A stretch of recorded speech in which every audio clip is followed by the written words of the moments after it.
regardless of whether or not there is financial malfeasance in the air. Great word. I'm trying to put some big words. Ariel brought the patent heat on the first one and brought details on patents. I'm trying to bring some words that up my credibility here on the show, words like assertion and malfeasance.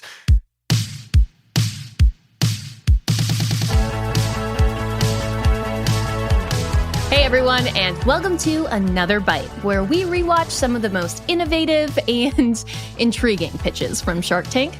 I'm Jorie, and I'm joined by Jon. How's it going, everybody? And Ariel. Hey. So, I was trying to think of a theme that connects these products together today.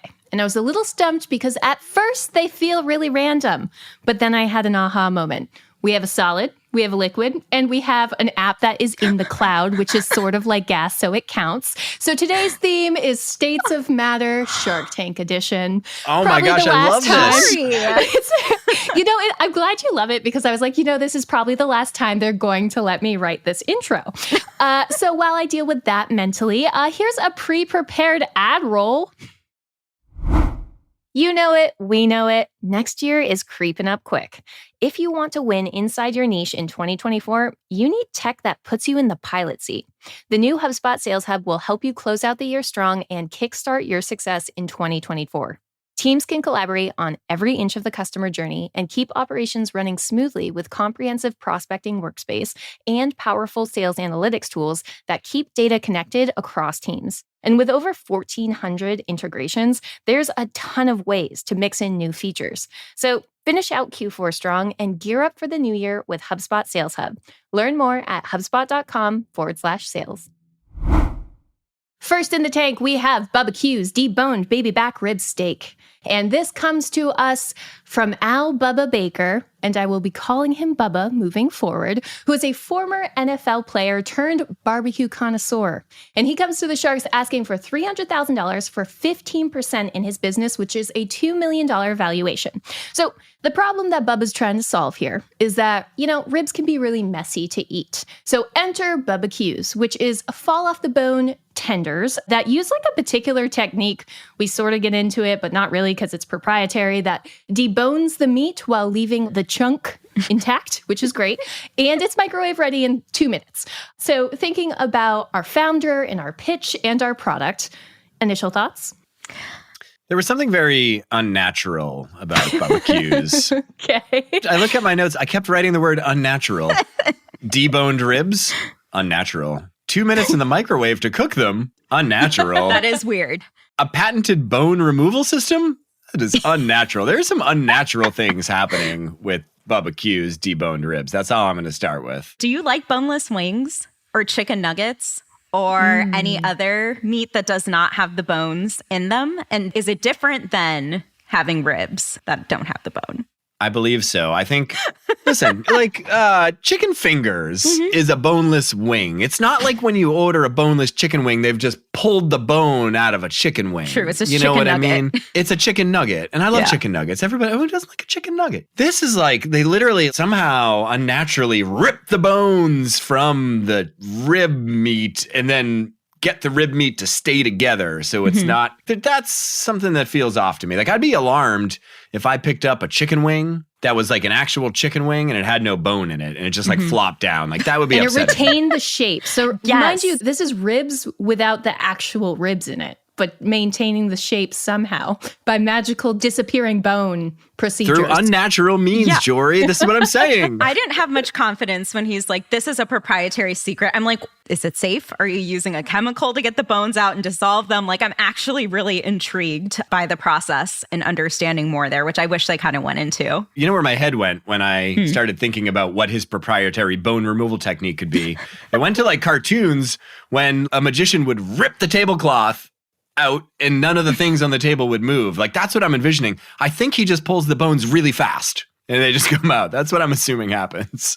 I mean, it seems like there is some kind of process where he's like, I cook it in the bone flavor. That's why these taste so good. And then he like flash freezes them. So I'm sure there's something there about ripping it out with like the heat that plays a role. I think you're onto something, Jon. What's really interesting about this business kind of like initially is the fact that he has patents. Mind you, this pitch was back in 2013. So what I'm about to say, there's like a small caveat there. But it is kind of the first time, and Kevin mentions this, that in Shark Tank history up until that point, that there had been a patent on a food product. And that's really the power of this pitch initially. It's got a patent on the product, so no one else can have a fully cooked rib with more than one bone removed. It's this proprietary process with like how the bones disappear, we don't right now. And since he started this business, he's selling them. So like, despite how unnatural it appears, like people are interested. He's got $154,000 in sales. Yeah, the patents was really interesting. Like, I think this is the first time we've ever seen a food product that's had a patent on it. And I was really fascinated behind this concept. So I did a little bit of some research into patents and food. There's usually 3 different types of patents specifically for food. So utility, which is like the process, the manufacturing, which is probably what he has. The second is more like design patents. So based around, you can't copy my packaging or the way the food is presented. And then the last one is plant patents, which I did not know about. So if you have like a certain plant or berries that you're using in a recipe or an ingredient, you can get a patent for. But what's interesting here is you cannot get a patent unless if it's like an innovation and an invention. So you have that physical, tangible concept. Are you adding something that's fundamentally different to the category as opposed to, oh, I'm adding this with less sugar? Like it has to be a net new invention to the common person, which is very like subjective. But I was very fascinated by the patents.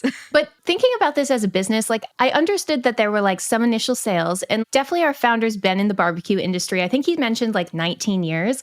The founder mentioned that he was in 48 stores, but we didn't really get a lot besides like that one number, $154,000 in sales. We didn't get really a sense of like the business plan here, like what they're doing for marketing, how people are finding them, what the ideal consumer is, which is, I suppose, people that don't find this product unnatural. I kind of just walked away from this being like, this is a very interesting product. I know there's a lot of meat lovers, but I feel like I don't really know a lot about the business. Yeah, it definitely seemed like the Sharks were more interested in how defensible the product is from like a legal perspective and having the patent. But I agree with you, Jorie. Like they didn't necessarily go into customer acquisition or what stores they see the most success in, like we typically see with other like food related pitches. The thing that I think you're pushing on, which is really interesting, is like, does this brand have momentum, right? Like if he wants to go direct to consumer or even begin to just distribute through wholesale, we have to have some idea about whether there's product market fit. Do people actually want deboned ribs? How many ghouls are there out there buying unnatural ribs? That's the question in everybody's mind. And is his brand for it actually gaining any momentum? Like those would be the data points that I think would be really interesting to decide whether or not you should go all in on trying to market Bubba Q's deboned ribs in grocery stores around America.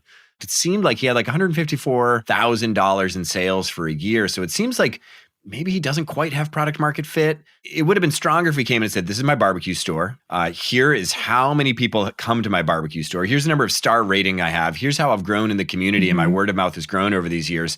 Here's what I want to tell you about Bubba Q's is Bubba Q's is everybody in America is going to know it. And the reason they're going to know it is because we have the best barbecue and we have this boneless ribs, as opposed to like, he positioned it in a way that it was going to back into where it eventually backed in, which is like, it's not about your brand and it's not even really about the product. It's about your patent. And so therefore, like, we don't want to put our money behind trying to get Bubba Q's in more stores. We want to put our money behind getting your technology used by many more rib manufacturing companies.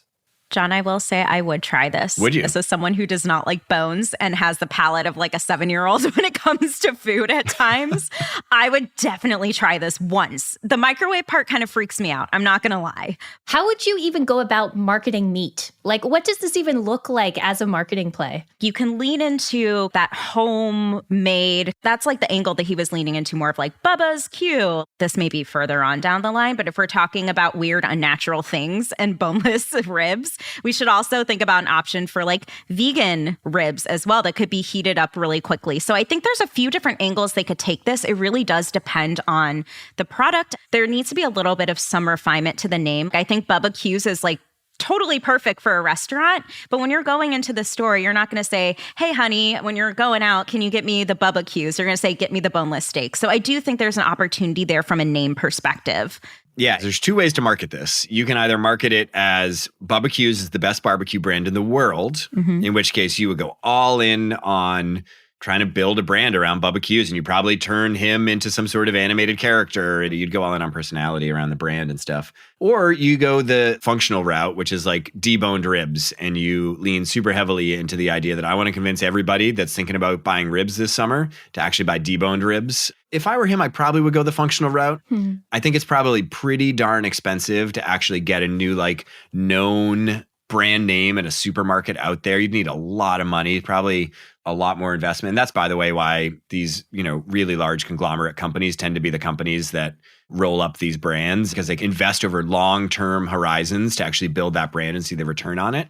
And it's probably really hard for an independent to actually go out and just build on the brand name alone. If you think about Dollar Shave Club, they sold on function. And that's the reason that as a non-conglomerate owned brand, they were able to get so much momentum, is it was the concept that actually got people super excited. And it would be the same here. You need to get people excited about the concept. Ultimately, it was really the licensing that seemed to really catch Kevin's attention.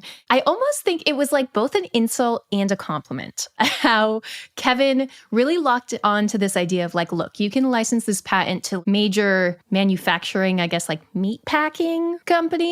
And I am so on board with what you've done here. Not necessarily your product, but your process. It's amazing.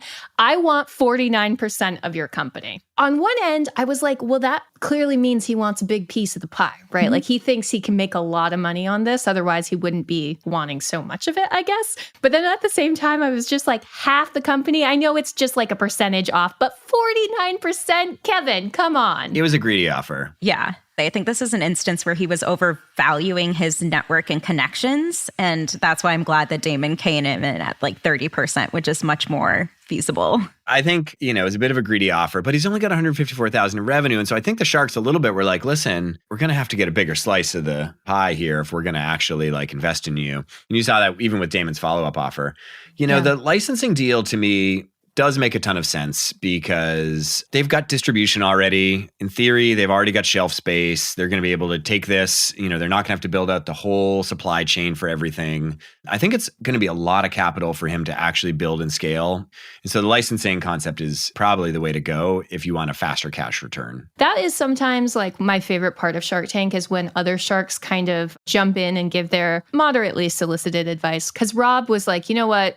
Even if Kevin is in the network of meat processors, it's a very greedy offer. So yes, ultimately, between the other sharks' recommendations and the offer that Damon had on the table, essentially the deal was closed for $300,000 for 30% of the founder's company, with the contingency of getting large meat processors to actually license on the patent. So Damon kind of came in with all of the advantages of Kevin's offer, but a little less equity to feel a little less greedy. Make no bones about it, he was lucky to get a deal. So, bit of a company update. So in 2017, mind you, this episode was 2013. So 2017, lifetime sales up to $16 million. Whoa. In October 2019, Bubba closed the restaurant, sad, after 13 years in business. But the restaurant game, very difficult, and he still sells this product online. He did a $1 million pound order for Hardee's and Carl's Jr. restaurants for a limited edition pork rib sandwich. Oh. A lot of pork there. Is that $1 million pre or post deboning? Sorry, that's good to ask. As of November 2022, their annual revenue was up to $5 million. So Bubba Q's is definitely selling its pork at an online store near you. So naturally, I was like, okay, so where can I get my Bubba Q's? I will say you can get them on QVC. Clearly, at one point, Lori got in on the game. The rating, though, is 3.1. And, let's take a look at why. Ew. Okay, so it's the texture. It's a texture thing. Seems to be most of a texture thing. So if you're curious, definitely There's look no it up. bones in it. And you microwave it. It's probably rubbery if I had to imagine. 1 star, no bones.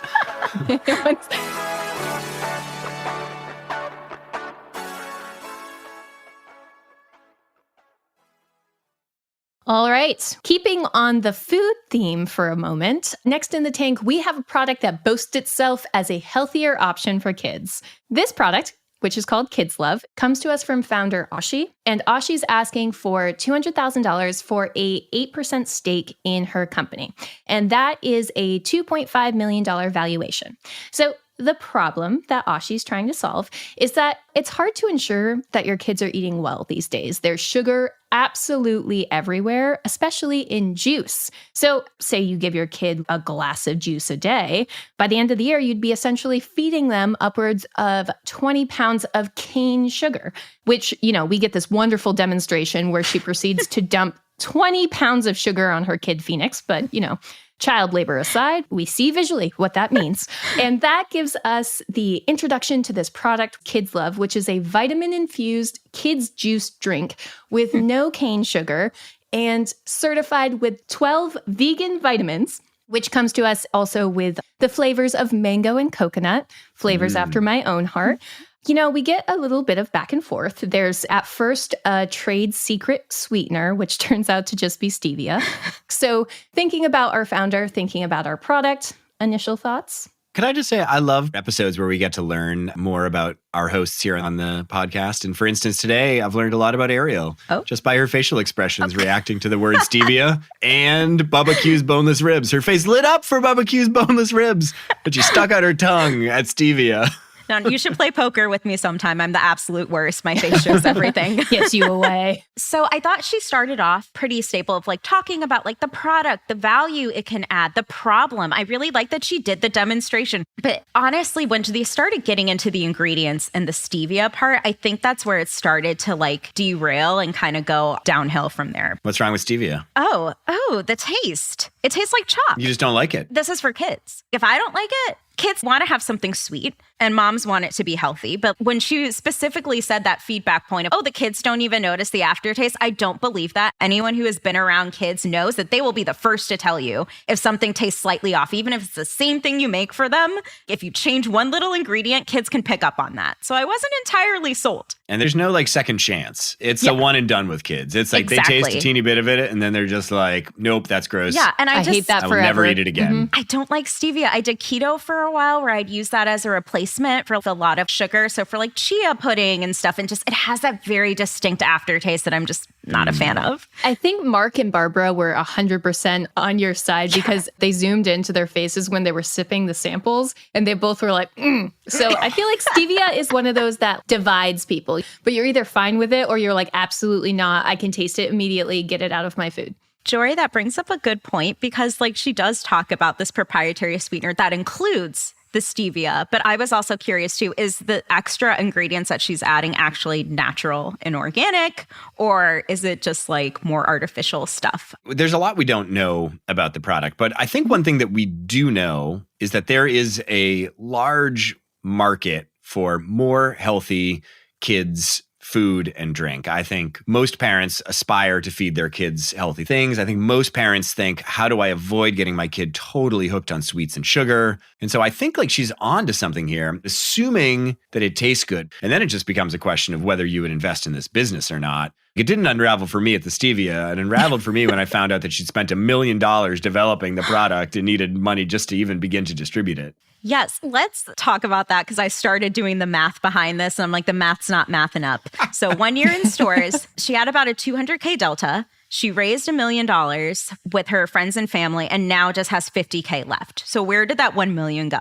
10% of it went towards licensing for the $150K and 5% went towards manufacturing. Where's the remaining 80 to 75%? I just feel, and this is a gut feeling, but I feel like someone may have used it to cushion a little bit of all the extra responsibilities that they were adding on instead of hiring people to do those jobs. I don't know. My hunch is that maybe she was paying herself a little too nicely and just didn't want to admit that. And I think that's why the Sharks honestly pulled back and they could recognize that, but didn't want to say it. And then the only other kind of financial ingredient, if you will, that we got is she was, about 150 to maybe 200. There was some vagueness with her actual financial figures, but whatever.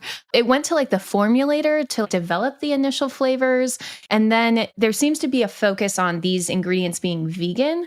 So sourcing these vegan vitamins also had an unknown financial strain on the company. Don't know how difficult it is to source that type of thing, because even Kevin mentioned that sometimes these vitamins aren't soluble. So like having them in like a chemically okay form to also go in juice, I think that was something. But we didn't really get that number at all, or like what kind of financial strain or research and development went into using those things to make it the quote unquote healthy kids drink. Ariel, is your assertion that she took a large chunk of the $1 million for herself? My assertion is that because she mentions how she's the one doing the selling and the traveling and the relationships and going door to door and doing the marketing, when asked questions about where did the rest of the money go, and maybe it was the editing. They like to edit it to make it seem like the most like dramatic thing ever. But the way that it was edited to me gave me that vibe to make that assumption. And intentional or not, you're saying that she like boss babed her way to the bank. Yeah, I mean, you got $1 million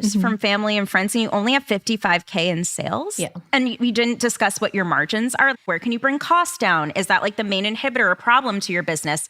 And I don't think she was necessarily coming in asking for that type of partner and advice. And instead, it's just like, here are all the things that I'm doing. I'm going to continue doing this. Please just give me money, which, yeah, my personal thoughts. This is actually the thing is, regardless of whether or not there is financial malfeasance in the air. Great word.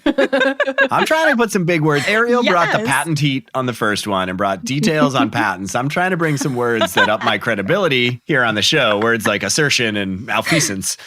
But whether or not there was financial malfeasance, Ariel, yes. I think that like the fundamental thing here is any entrepreneur or startup founder, I think you always want to look for a couple of characteristics.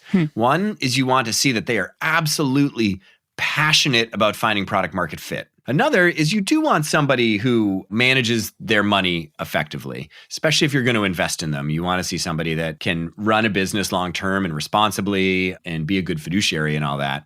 Both of those things are off here. Like, I'm just super terrified that she's going to actually start getting distribution on this thing that she's spent $1 million making, and kids just aren't going to like it. And she's not going to have the flexibility or the room to actually go back and pivot and change course. She's got a great brand name. She seems super passionate. She's like really trying to make something great for kids' health. Like, I want her to succeed, and I'm worried that she's put herself in a corner here. Yeah. I took it like this is an entrepreneur that has really good intent on what she wants to do with the business. Like, I think the mission actually started with like wanting to have a healthy product for kids, and then had a lot of very wealthy friends that gave her some approximation of what a successful business even was. She talks about how part of the money went to trademarking a parent company for what is essentially also a 2-product business. So she has like this parent company structure and then KidsLuv. And like she had to make sure she got IP and trademark on both of those things. Maybe she got so lost in the theoretical that like the tangible, tactical part of the business got lost. And like maybe that would have been okay ideating a business, but like in execution, that's where it falls apart. Right. I just feel like there's nothing wrong saying, I need help. I don't know what I'm doing. But it does sound like she just needed like a partner, like 2 steps beforehand of like, hey, you don't need a patent just yet. Like maybe you need to focus more on like your marketing and your branding. I think she could have gotten a shark investment if she was just very honest about where she was at instead of getting really defensive. What she could have done is she could have come in, Ariel, to your point, and said, I have spent $1 million clearing the way for this to be one of the biggest products in kids' food and health in the last century. And I now need a shark to help me. And I know that it's going to seem like an unattractive investment because I've spent $1 million and I've done all this stuff. But here's why I'm going to make that deal sweet and why I'm going to make this an incredible opportunity for you. And instead, like these details trickled out over the course of the pitch. And it just like, as that happens, it's just like you lose trust. And instead, she should have come in and been like, I need help for this next phase. I've probably made some mistakes, but regardless, this is what I've done. Spent $1 million. We are now ready to go and we are ready to scale this. And I need some help. I'll give you a big chunk of my company. Let's go.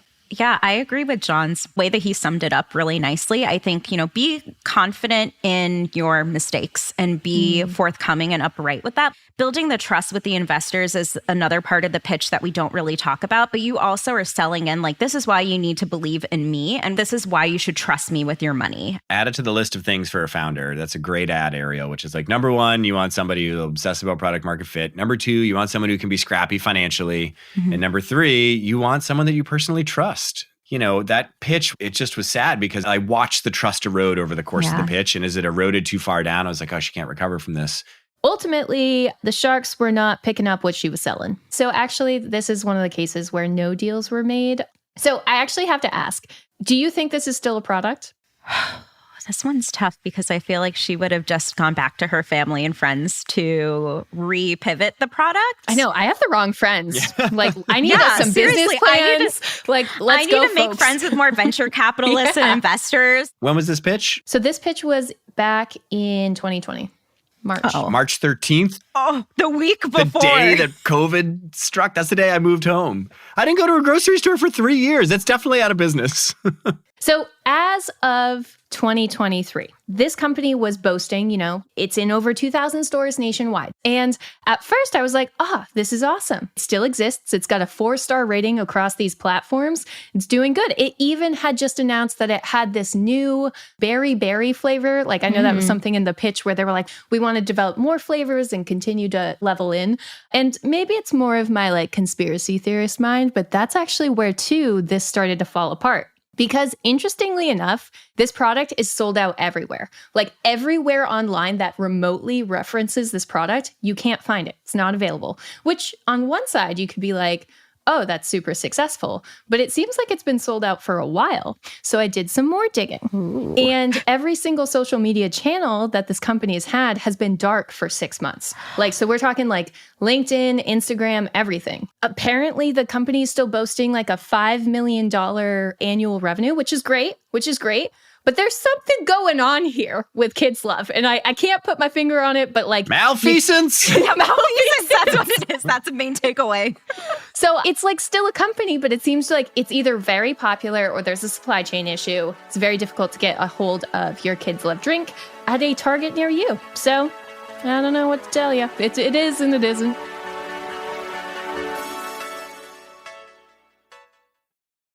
All right, well, last in the tank, we have Hopscotch. And Hopscotch comes to us from founder Samantha, who is asking for $400,000 for 4% stake in her company, which is a $10 million valuation, a little bit up there. But the product is trying to solve for the problem that, today's a digital economy, and those lemonade stands, a thing of the past. So what's a young entrepreneur supposed to do? Well, enter Hopscotch, where young entrepreneurs can build and run their first businesses by creating games, like video games, using a kid-friendly program language that helps kids learn game design and graphics all online and develop those lifelong skills. I am deeply in love with the idea of products that help kids figure out financial literacy. I think it's so important. I think investing, marketing, selling things. I think it's so cool that kids now have access to this whole slew of products and offerings that actually help them figure out stuff that it was really hard to figure out when I was a kid. I also love the idea of doing it in the context of building something, of actually coding, of actually doing it online. It just feels like an incredible product to prepare kids for the future. And so I was immediately taken by the idea and the concept of Hopscotch. What about you, Ariel? What do you think about Hopscotch? I think it's, great program for teaching kids. It's essentially the Zanga or the MySpace, how we would code out our little layouts and stuff. It's a similar concept, except a little more kid-friendly. Some HTML. Yeah. I know how to do the falling star script in HTML. My only question around this is as we think about kids' games and stuff, there are things like COPA, which is the Children's Online Privacy Protection Rule, which has certain rules in place for what you can market and sell to kids under the age of 13. She mentioned that the goal was for kids to sell in-game currency or their games across games. I'm just very curious on how that does have an impact from a legal perspective that I wish they dived into a little bit more, since it is more of a newer privacy law. I totally understood the value proposition of this product. What got me a little confused, and I'm hoping both of you can help me unpack this, is the business model of this app. So the app itself launched back in 2012. Initially it was freemium, but then it was a subscription model. And now it only has 6,000 subscribers, but that's okay because it has 200,000 monthly users. I was just really confused about how this business operates. So can you help me unpack that? It seems like she had a business model challenge. She built an incredible product. Parents liked it. Kids liked it. She got 400,000 users or something, and then she realized that she couldn't make any money. And she was running out of money. And so she had to make some choices about like what her business model should be. And the choice that she made at the time was to turn it into a subscription business and basically to cut off free access to people.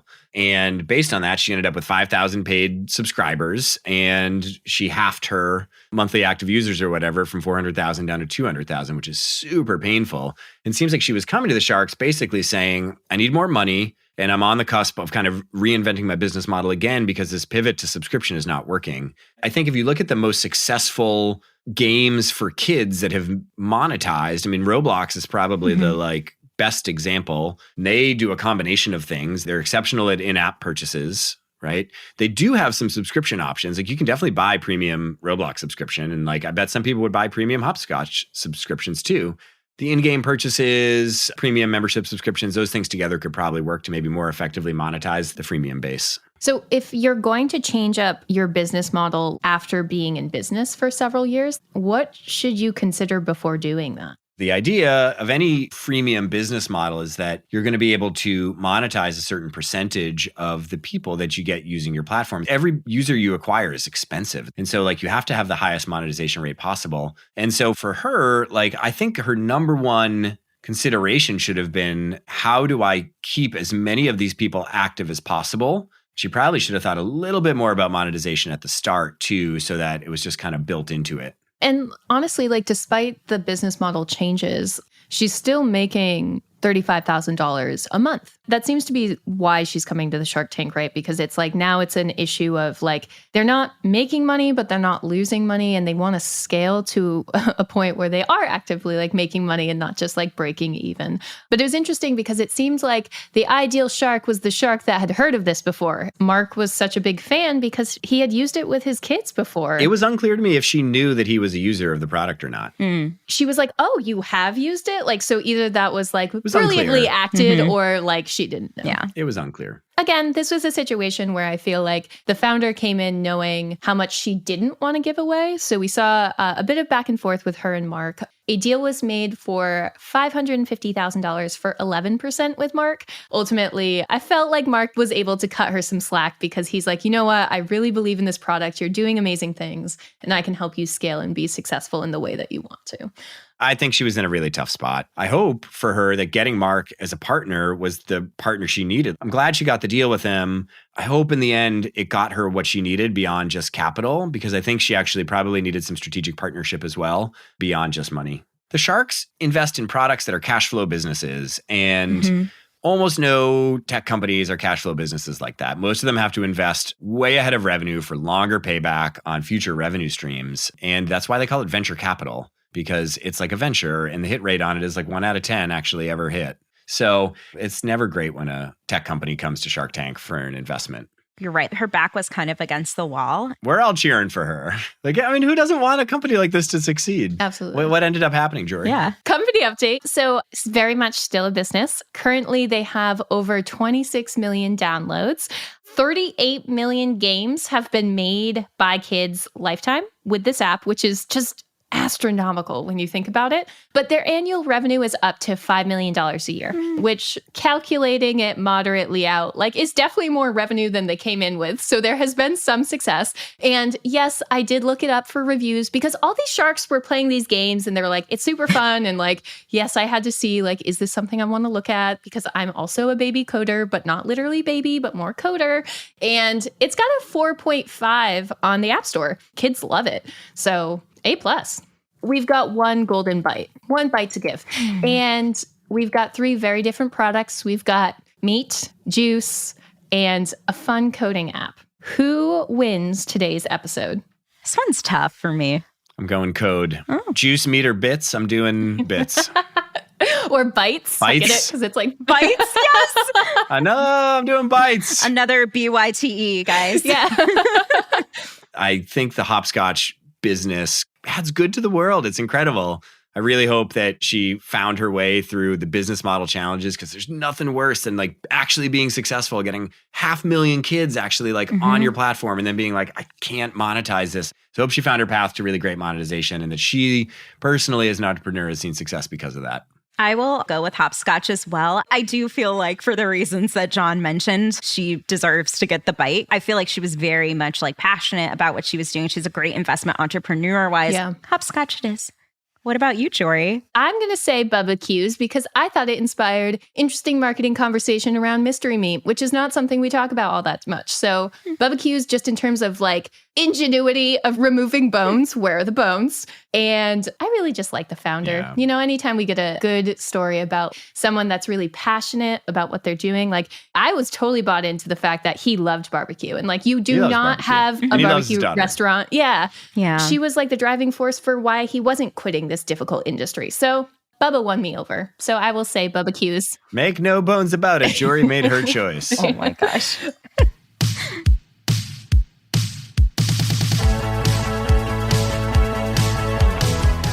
Today's episode was written and produced by the wonderful Matthew Brown. Additional support for the show comes from Melanie Romero and Robert Hartwig. And for all of you Spotify users out there, let me tell you about a special new feature. Okay, are you on your phone? Pop that out of your pocket, fire up today's episode screen, and take a look. You'll see a section called Q&A with just an adorable little reply button right below it. Tap that button and write to us directly. Yeah, direct feed from your fingertips to our inbox. What a feature, what a technology. Each episode has a new question, so make sure you stay in touch. All right, that does it for me. See you next week for another bite.